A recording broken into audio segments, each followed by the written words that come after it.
This is a story from India, from the 4th century before the Common Era. And it is about the moment an empire began. Not in a palace, not on a battlefield, but in the dust of a village, where a boy was playing king. First, you need to know about Chanakya. He was a Brahmin scholar from the great university at Takshila. Brilliant, uncompromising, and absolutely certain that the Nanda dynasty ruling Magad was corrupt and needed to be destroyed. He had travelled to the court of King Dhananand at Patliputra with ideas, with a vision for how India should be governed. And he was laughed at, insulted, and thrown out.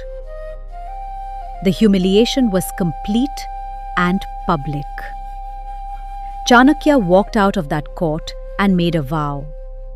He reached up and untied his shikha, the sacred tuft of hair at the crown of his head that a Brahmin never loosens. "I will not tie this again," he said, "until I have destroyed the Nanda dynasty and built something worthy in its place."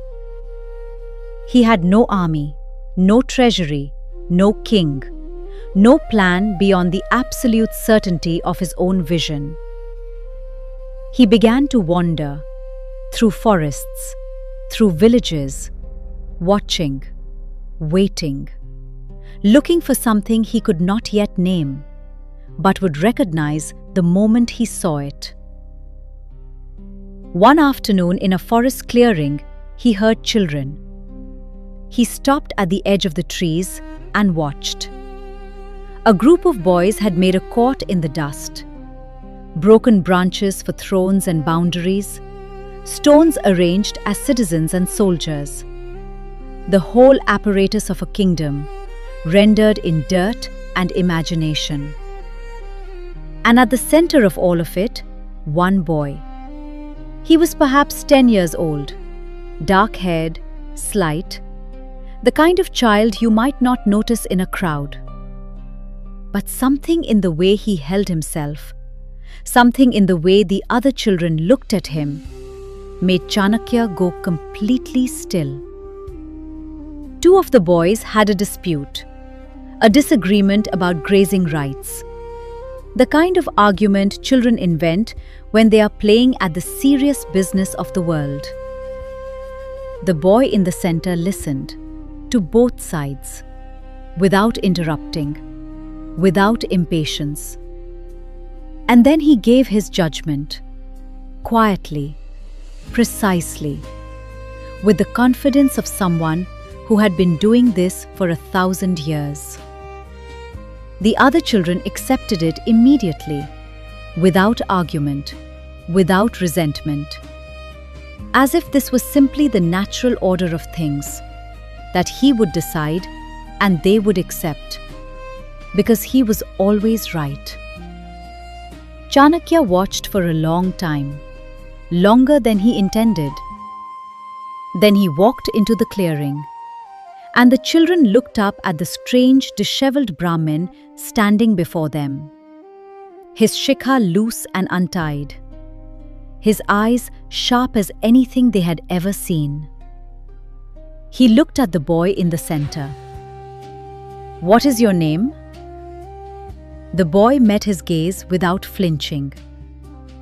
"Chandragupta," he said. Chanakya looked at him for a long moment, and then he held out his hand. "Come with me."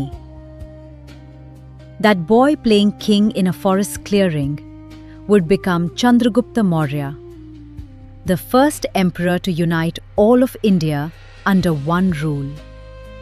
The founder of the greatest empire the subcontinent had ever seen. And Chanakya would spend the rest of his life making it happen, teaching him, guiding him, writing for him the Arthashastra, one of the most extraordinary texts on power and governance ever produced. But none of that existed yet in that forest clearing on that afternoon. There was only a wandering scholar, a playing child, and a hand extended in the dust. What strikes me about this story is not the empire that followed.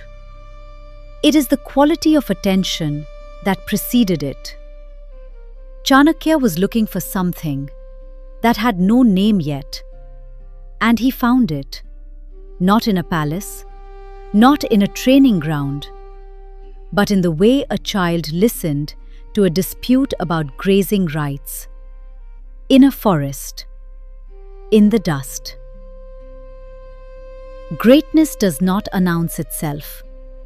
It plays in the dust, unrecognized by everyone, except the one person who knows exactly what they are looking at. I'll leave you with one question today. Who in your life are you not looking at closely enough? This has been The Long Thread. Ancient stories for the present moment. Tomorrow, another thread.